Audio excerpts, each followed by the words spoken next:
Hi, and welcome to this episode of Andrea Lake 101, The Making of a Billionaire. This is a Sticker Wars episode, and we are going to get all things Sticker Junkie, Sticker Wars, scaling and building an empire with our brilliant, wonderful Brian Berling, Chief Operation Officer over at Sticker Junkie. Hey, Brian. Hey, everybody. So excited to have you here. Now, Mr. Berling's background is extensive in the video gaming space. He was at Jinx for many, many years. How many years were you at Jinx for, Brian? 18 years at Jinx. Wow, 18 years as their director of operations. Then he did a stint at another video gaming merchandise company for a couple years, and now he is our chief operations officer over at StickerJunkie.com. And my question to you is, first of all, let's hear the story from your point of view of us first talking way back in end of July, beginning of August of 2024.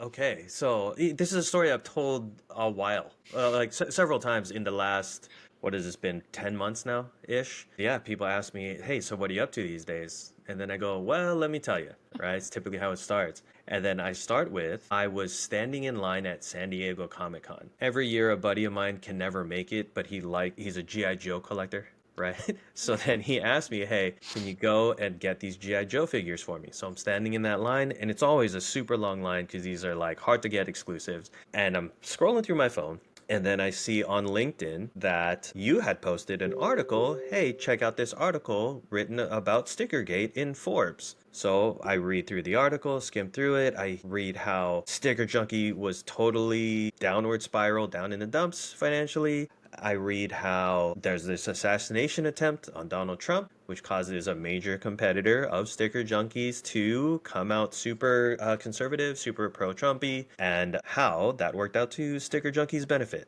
But not only Sticker Junkie, but as well as this grand project to revitalize all of these other companies. I get kind of excited by that prospect. I'm currently between jobs at the time. I had left that previous company. So I messaged you and I said, hey, this sounds exciting, sounds interesting. I happen to be available. Let's see if we could do some kind of partnership, collaboration, consulting, something like that. I don't know the exact. I'm sure I could scroll through my texts and find it. And then within, 2-3 minutes, I get a Immediate. message back saying, oh my God, timing is so perfect. I can't believe this is happening. Call me right now. I said, well, yeah, except I'm in line waiting to buy G.I. Joes. So how about I call you on my way home? And so I called you that afternoon on my ride back, which was maybe a good half hour. And if I recall, you and I were speaking the whole time, and we were going back and forth as to our professional ethos and how we want to make sure that we are an employee first company, making sure that we're both on the same page in terms of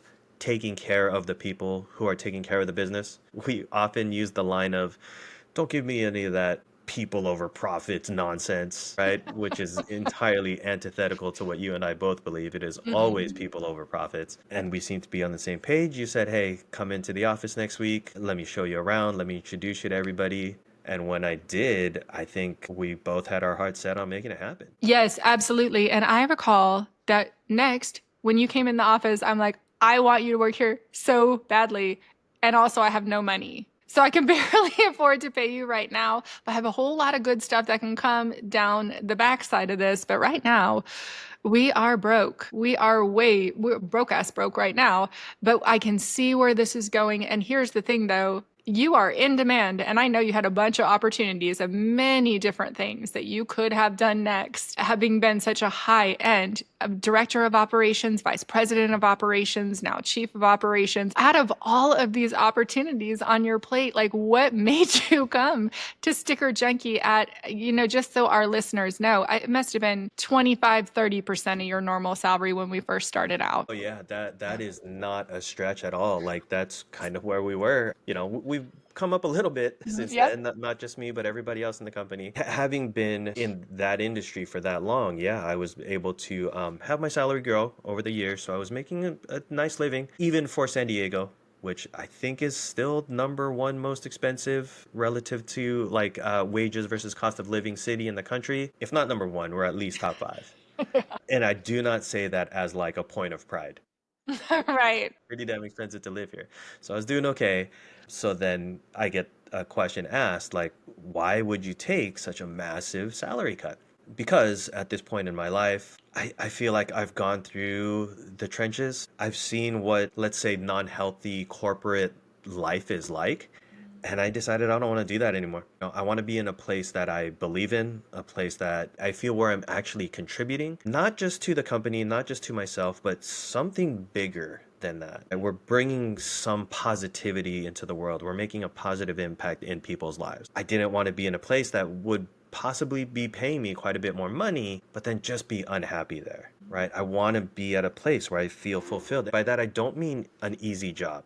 I never want to have an easy job. I want to have challenges. I want that struggle. I want that challenge. But I also want to make sure that I have that sense of achievement, fulfillment, and contribution, right? So I saw that in just that one first day when you showed me around the place, introduced me to the staff that was there. I got to meet Emily, I got to meet Jenny, and I saw how excited they were about what they were doing. And they had very similar stories too. They were in demand in their industries, came with huge background experiences, and they were willing to just be part of something that they believed in. And that resonated with me. And I said, yes, this is the place. It's still hard. There's challenges, and Mhm. we have days where we're kind of deciding what we're able to pay for today versus not, but it's still rewarding. That means the world to me. I love it. And speaking of that, like what have you been able to do here differently in Sticker Junkie that you haven't been able to do in different roles as our chief operations officer? What I really appreciate is being able to move quickly, right? So in companies with larger corporate structures, and there's reasons for this, of course, what's the saying? Large ships turn slowly.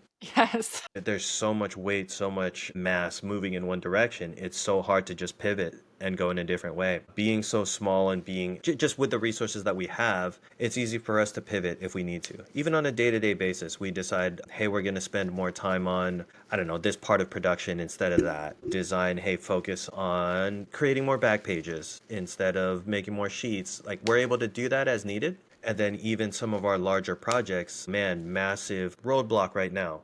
Well, then let's focus on this other thing while we work out the roadblock over there. That sort of freedom without having to run it by shareholders, other board of directors, and have to hold a quorum or anything like that. That's nice to see. I think all of our listeners who have been in corporate America really, really can relate to that. And it is nice. It's so great to be nimble. And that really is something that we want to carry forward even as we scale the ability to quickly pace and shift. But big ships do move slowly. That is a true fact. What was the very first thing walking in the door that you wanted to fix? Because when I tell you, Brian came into here like a month after Stickergate. So our hair was on fire. We had way more orders than we could handle. And this is a new space for Brian. Like he has been in merchandising a lot, but not necessarily custom products, which like is a different space. So there's this learning curve. Plus, there's just everything was just broken. I mean, we were fixing thing after thing after thing after thing.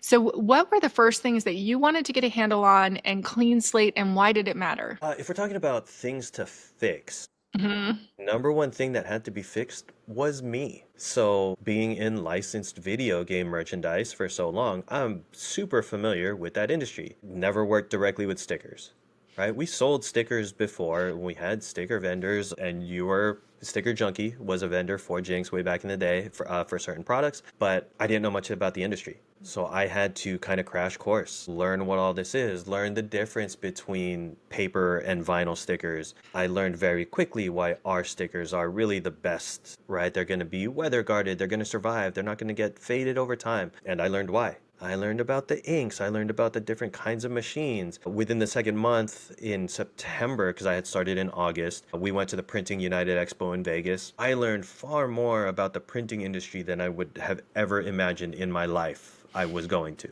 So then I needed that education, not just about the industry as a whole, but Sticker Junkie specifically. I didn't want to be the douchebag who comes in and says, you're going to change everything. All of you are doing this wrong, and I know the best way to do it. Throughout my years, I've learned humility is a good place to start from. So I went and I talked to everybody in the company. And I asked them, please give me the insight into what you're doing, how you're doing it. Let me understand, because everybody feels when they get used to a process, I'm doing this process the absolute best way. So let me understand what your best way is. And then I'm going to talk to somebody else and they're going to tell me their best way. And then when I put the two together, I'm probably going to see some inconsistencies. And then we can see then where we need to realign, readjust, and see now let's develop a new best way that works for everybody. So if we're talking about what I wanted to do first is really build that understanding because I didn't have it. Hmm. And I didn't want to pretend that I have it. I didn't want to convince myself or anybody else that because Office Space, right? I think that came out in shoot 98, 99, Hmm. right? They brought in these consultants who kind of felt like they knew the best way to do it, even though they had never walked into this company before, and everybody hated them, Yeah. right? True I fact. didn't want to be that guy, and I've never been that guy. Unfortunately, that guy is out there too much. Yes. And I always say to people, what's really nice is that Brian is a chief operations officer, but he has so many soft skills. He has all of the communication skills that you normally would find in a CEO. He has the ability to coalesce a team and communicate with people, and that actually allows me to step back. And Brian handles a lot of the interpersonal office communication, especially as I'm out of the office doing the sales. So it's to me, it is like a match made in heaven, our business partnership. How is it to you? I was just having this conversation the other day where it is very complimentary. Hmm. Right. My mentors, shout out to Sean and Tim, they were the same way, where Sean was very much the creative guy, the visionary. He had the excitement, he had the passion. Not that Tim didn't have those things either, but Tim was very much ground level operations, right? Looking at the books daily, understanding how all of the pieces fit together. I learned so much from both of those guys, and particularly from their dynamic, right? So it kind of just so happens that you and I are the same, where you have this extremely outward facing, great with the public, with the clients, with public relations sort of approach. Again, not that I don't have those things, but I have the other things that support that, Hmm. right? And then just the other way, you could obviously do what I'm doing, but then we that wouldn't be playing to our strengths. I also could not do what you were doing as well as you're doing it. And back to that Vegas trip, I feel like that's where, at least for me, I was like, okay, we are doing this. We are in this ride together. We had so much time to talk during the trip and to talk driving up to Vegas. I mean, we must have talked for 5 hours straight. And I thought, wow, our ethos really aligns of what the lifestyle we want to have in the company, that we really both really want to prioritize getting people on a living wage. I always say it's people and profits. But if it were one over the other, it would be the people, as you can tell by the fact that we are still spending like 34% on payroll right now, because it's important to us to pay our people as well as we can, as quickly as we can. But what was the moment for you at this very reduced salary at the time? We have been able to increase it a little bit, but it's still not where it should be. And hopefully, in the next few months that'll change. But what was it for you when you were like, I really am in? One of the things that I've been doing in the company now is kind of mentoring everybody. And so I took Jenny out to a lunch months ago and I told her, because she was asking me, like she was very eager and very avid to learn more. She had asked me, like, how do you like approach leadership? How do you approach dealing with people? Because people can be difficult, people can be hard. I do not disagree with that statement. I compared it to parenting. Parenting is hard. There's things that you can do to make it easier, but at the end of the day, it's you have to put in the effort. To be able to put in that effort day after day after day, you need a reason to do that. So with that as the foundation, I told Jenny what you got to do, and it sounds super hippy dippy, super magical, but you got to lead with love. And to do that, find a reason to love everybody. Like get to know the people that you're working with and find that even if it's just a little tiny bit of that personality of theirs, find something to love, right? And I think after I spoke with everybody and getting that sense of everybody has an element in them that I can love, that's when I was convinced, okay, this is worth the ride. These are people that I want to help elevate in life. I want to help change the trajectory of their life. They could be on, a steady increase for the rest of their life. They're all very talented and they'll find success. How can we find that hockey stick trajectory for everybody in this company? Right? Because I was motivated to do that because I found that bit that I could connect to, that would resonate with me, that would keep me motivated. And I wouldn't feel, even when the work is hard, I wouldn't feel demotivated to keep doing it because I Mhm. had enough motivation in the people that are side by side with me. So at StickerJunkie, we have this ethos of everyone on staff being at a living wage, which in San Diego County is about $32 an hour. And it doesn't just stop there. Like, we want everyone to be able to actually build a career at StickerJunkie. We want people in the shipping department to know that that's a career in our shipping department. You can spend your whole career, you can retire in 10 or 20 years or whenever we are finished with this company in one way or another. Talk a little bit about the vision that you see for our company moving forward. I think frequent listeners of the Mhm. podcast or viewers, whatever your platform, they'll know because it's been said over and over Yeah. that there's a lot of money in stickers. Yes. It was very eye-opening to me, even especially at that printing show back in September in Vegas. The amount of money being put into the industry is very surprising to me, and it's kind of hidden. It's like a gold mine, right? So knowing that that is there, and this has been spoken of extensively as well, why does that money just keep only flowing to the top when it's the people at the bottom who are doing the majority of the work, right? Now, not to be so super socialist about it or whatever your methodology might be. I understand, of course, that entrepreneurs do put a lot of blood, sweat, tears, hard work, sacrifice into building these companies, and they do deserve to be rewarded for that. We shouldn't be at the point where let's equalize everything, because then why would anybody ever be motivated to start a company, right? Well, if I'm going to be making the same amount anyway as everybody else, why do I even have to put in the effort? Why should I work any harder? So let's keep those motivating factors in place, but let's kind of keep it within reason. Like, really, what is the difference if in my lifestyle, if I have $1 billion versus $500 million? I'm still able to eat the best food in the world, right? So if I could take that other $500 million and distribute it to the people that are doing the work, why is that crazy? And that seems so crazy to a lot of the entrepreneurs that are out there, right? I hesitate to even say a lot. There's probably a lot of mom and pop entrepreneurs out there who do distribute it to their family. They do establish those close friends with their employees. And I like to believe in my heart that they are also sharing that wealth.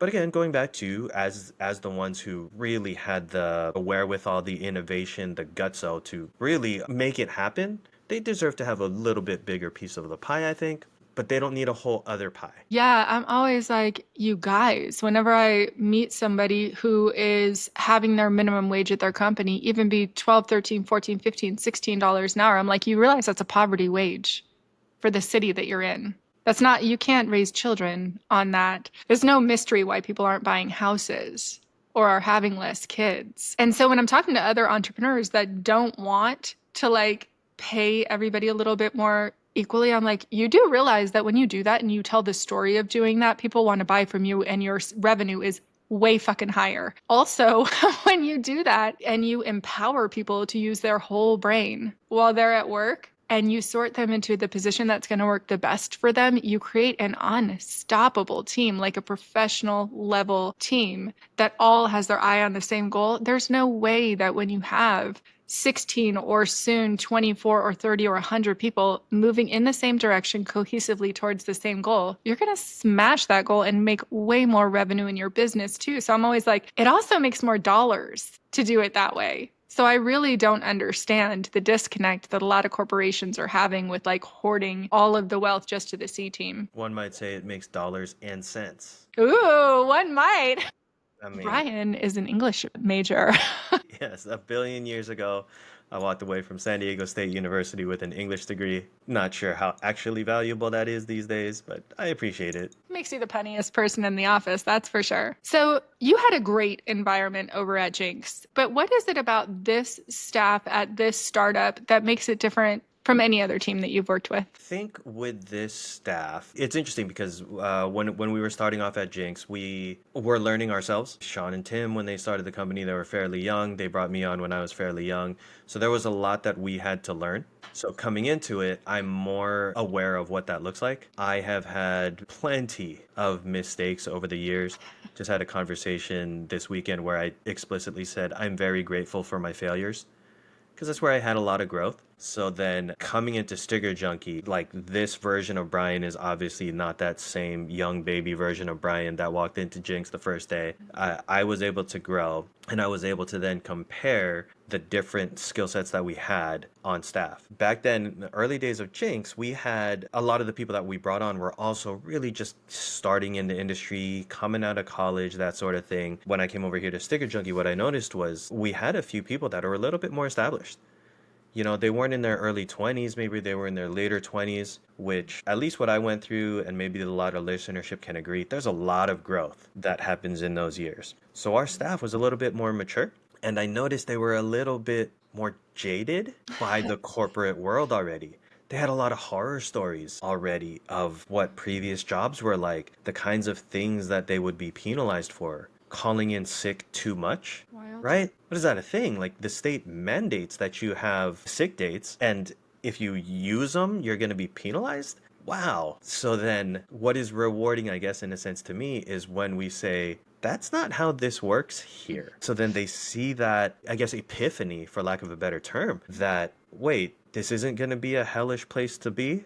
And then I see that spark, and then you see it reflected in their work. It just motivates them to get more creative. They get more motivated you see that output, that productivity increase. And it's not a matter of carrot versus stick. We're not cracking the whip if they're dropping the ball. We're unable to offer them more money when they produce more. They're just intrinsically motivated to perform better because they feel like they're being a part of something important. So I see that very clearly in our staff where they're just eager, they're happy to do it because it's either the right thing to do or the fulfilling thing to do, and they don't need that extrinsic motivation on top of it. That being said, I'm obviously eager to give them those external rewards. I think you and I both, once we're absolutely able to, and along the way we will. Yeah, I'm really excited because we're rolling out a campaign right now. You guys are going to start to see it on social media where we explain, like, these are our goals for the next 3 months. And if we hit these goals by the end of July, we're going to be able to give everybody healthcare in the company. And the reason that we don't give everybody healthcare right now is because we can't afford it. It's like $400 a person, and we have 600 people, and we don't have $6,400 extra dollars right now. I also think, like, what's really fun that you and I had talked about a lot is, like, when someone gets called in to talk with you or me, it is to, generally speaking, solicit their feedback. They are not in trouble. They are not going to the principal's office. They did not just get called to their parents' kitchen table for a talking to. I love just seeing people blossom and grow there of, like, oh, this isn't that. There's not a stick coming. Can you talk about how do you fix something that's going wrong or something that's starting to go in a direction that might be a little bit off or a little bit toxic, or, like, how do you fix that within an environment where you're not writing people up with demerits? I don't know who to attribute this to, but I know the idea is not mine. You manage processes and lead people. If something's broken, the first thing that I try to look at is, well, what's wrong with the process? What allowed this error to occur? A lot of times with management, and unfortunately this is a far more prevalent management style, they say, well, how did this guy screw up? Why wasn't this girl paying attention? I hate doing that because it doesn't lead to solutions. You can maybe come up with a solution that you're going to implement, but people won't be motivated to follow it. If they're not motivated to follow it, then they're going to make that mistake again, right? So I like to ask first, and I will bring in people and I'll say, hey, this was off for some reason. I don't know, we shipped this wrong or something. Can you explain to me what happened? I kind of try to avoid the question of, what did you do? Right. Explain to me the things. In that explanation, they might respond with, oh, well, I did this, or I overlooked this, I forgot to. Okay, if you forgot, then let's establish a system. I'm not necessarily going to make your memory any better by yelling at you, by making you feel bad about it. Well, can we establish a system where you won't be able to forget because you don't have to remember, right? If there's a signaling system that we could put in place, if we can make it so that step isn't even a factor anymore, let's look at it that way. Let's fix the process and lead the people. And I think that is probably why I'm able to get the sort of reactions and Yeah. the compliance from our staff. It's true. Well, in senior here, there was a very large segment. There was such a large segment of a shout out to you on the podcast last week because you were such a superstar, a total badass rock star in our meeting with Caltrans. So much so that I texted your wife and I was like, you gotta go listen to this one because really, if you just want to hear your husband get all the kudos,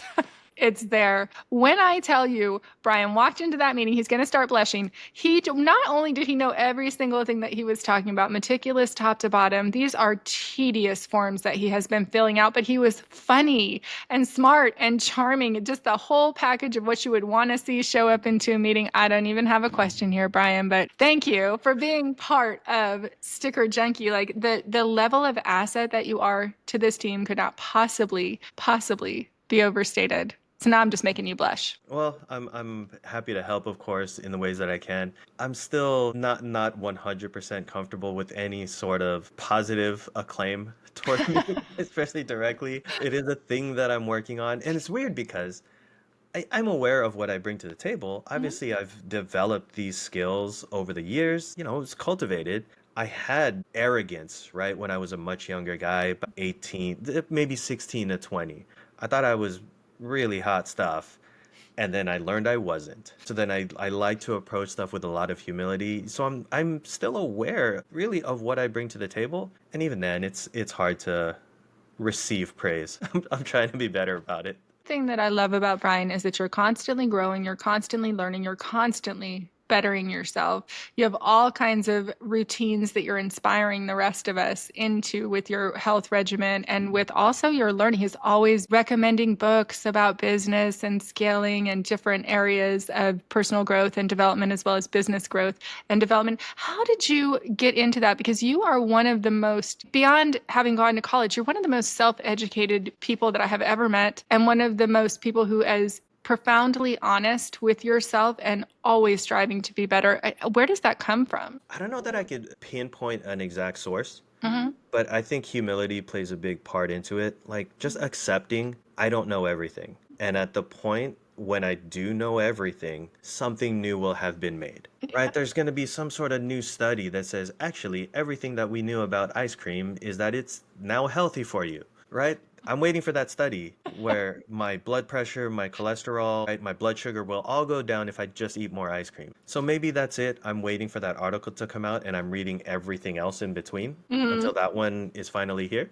Mm-hmm. But that's it, right? Once I accept that, okay, now I'm the best in the room, then I'm gonna stop trying to be the best. I don't want to be the best because I need everybody to think I'm the best. I want to be the best so that I can help the most people. I love that. Do you think that people underestimate joining a up and coming startup brand that has grit and that has soul over a big brand that's got all the polish and perks all over in place? And what made you decide to come on and join a small brand that's expanding and scaling really quickly? So let me put it in this context. I think over the last 10, maybe 15 years, there has been more of a push toward, I guess, highlighting following your passions, right? There's a lot of people that are out there, particularly during when we had lockdowns, right? We had the great resignation, which I have a lot of thoughts about. I feel like it has kind of dissipated and people have fallen back into, I thought it was this going to be this great social awakening across the whole country where people would genuinely try and follow their passions. So there has been this push toward encouraging people to do that sort of thing.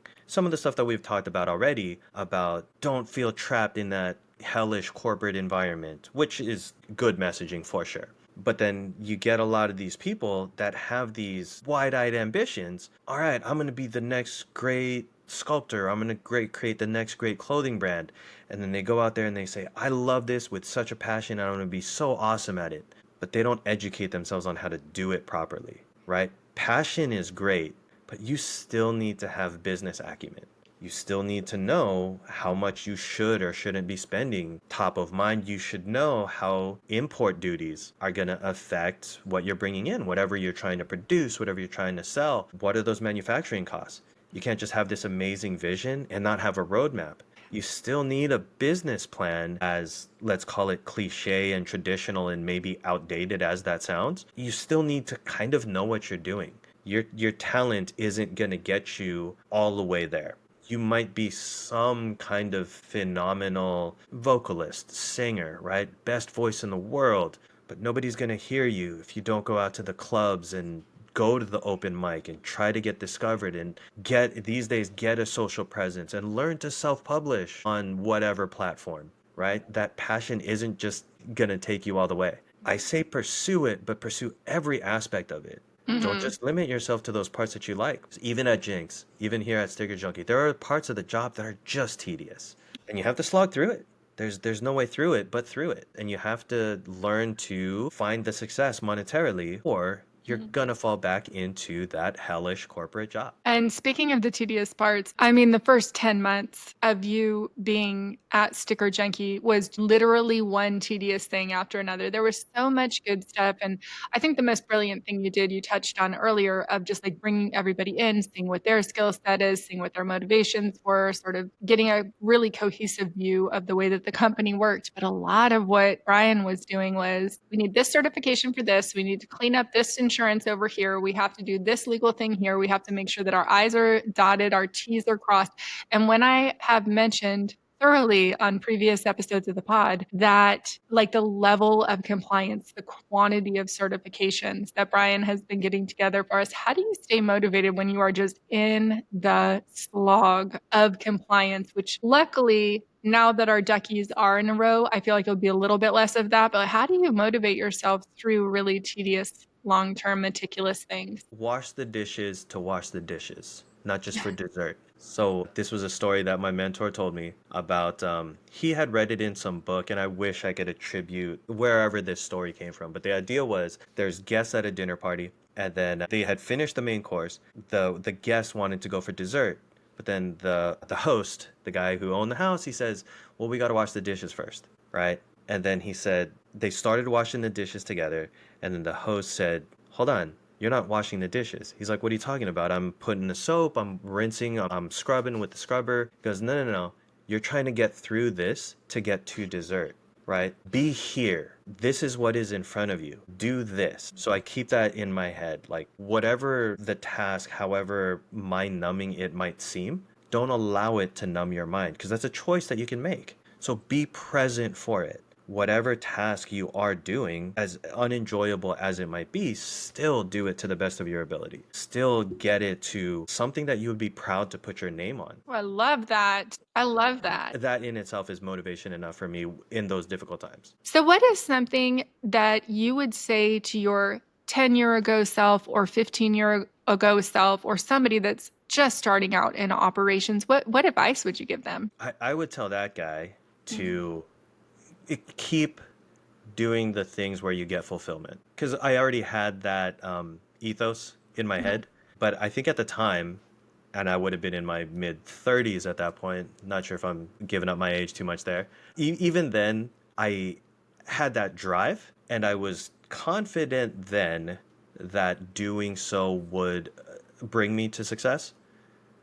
I would validate that decision for me because I still wasn't 100% sure of it. I had that like hope that it was going to work out.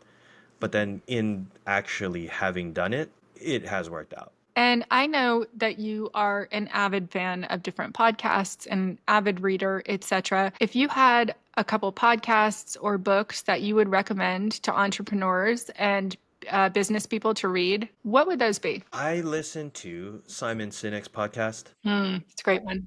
Optimism. He is very good about talking about how you take care of the people in your charge rather than being in charge, right? Leadership is not about being in charge, it's about taking care of the people in your charge. So he has a lot of that, and he has some great guests on who talk about psychology, experts in their field, talking about motivation, talks about friendships and how valuable they are, that sort of thing. Learn a lot from that guy. Awesome. And Brian and I are going to Summit Detroit next week. And I actually think Simon is going to be at that. So I hope you guys get to connect while we're there. I hope so, yeah. What do you think is your secret weapon that makes you just a badass in operations? I have sort of a meticulous mind when it Mhm. comes to reading all the fine print, looking at all of the cross T's, dotted I's. When I'm using an Excel sheet that is made by somebody else, I actually go and I look at the formulas, see how those formulas were built. I don't know that that's necessarily a secret weapon. It's kind of an obvious weapon, like if you're going to be having the types of responsibilities that one has in this particular position, you really should have built up that skill set along the way.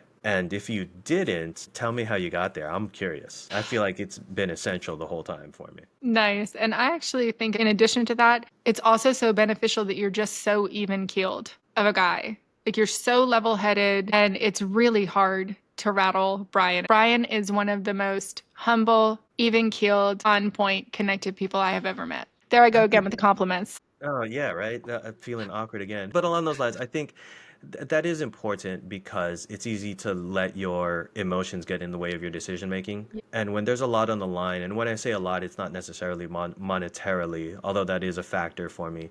It's the people, again, that have been placed in our charge. We need to lead to these people's success, and if we make wrong decisions out of emotional outbursts, then that's affecting those people as well, and their families, and on, right? And their communities as well. So that keeps me motivated to make sure that if whatever decisions we're making, we're kind of factoring in all of those things. And in our personal relationships within the office and keeping the office structure going, you are one of the best communicators that I have ever met in my life. Brian can communicate with every different staff member in a different way that's going to work out best for that particular conversation. How did you learn to do that? And what maybe is a resource that people could go and watch or listen to where you learn some of these communication skills? Because I know they've been developed over the course of a lifetime for you. Though I've been doing it for a while, and yes, have spent a lifetime doing it, kind of as you alluded to, I do like to keep up to date on all of the current stuff, right? Because I think the seventh habit of highly effective people is sharpen the saw,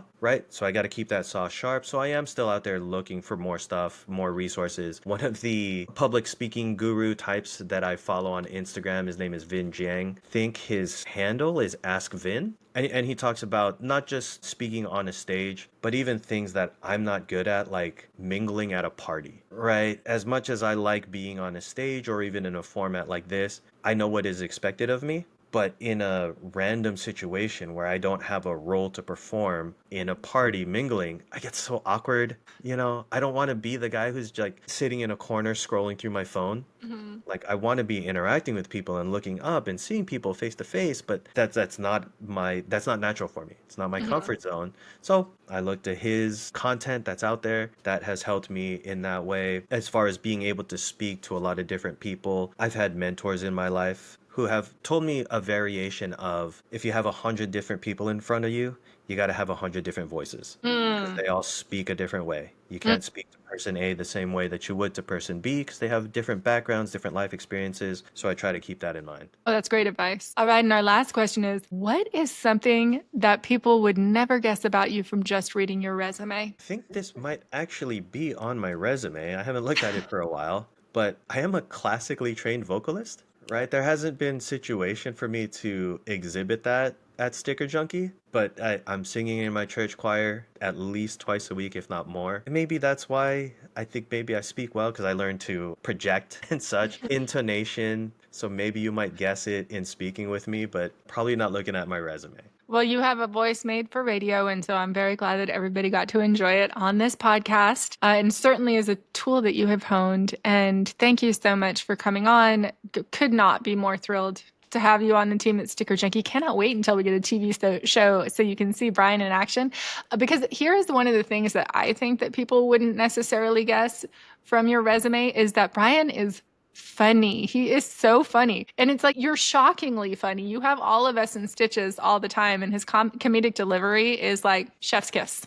I'll typically wait for the room to be quiet, right? When I have that home run teed up, I'll wait till the silence settles across the room and then drop it. More jarring that way. Thanks for being on this episode of Andrea Lake 101, The Making of a Billionaire. As always, give us a like, give us a follow on any platform that you are listening or watching this on, and follow StickerJunkie and Andrea Lake 101 on all media platforms. And also give Brian Berling a like and a follow. Brian, where can people find you at? All the major platforms, your X, Insta, Facebook even. I'm at Brian Berling on all of them. I got in on all those platforms pretty early on, so I was able to snag my actual name So easy to find. Well, we'll see you guys next time on Andrea Lake 101, The Making of a Billionaire, where we are going to do an apprentice episode. All right, guys, we'll see you later.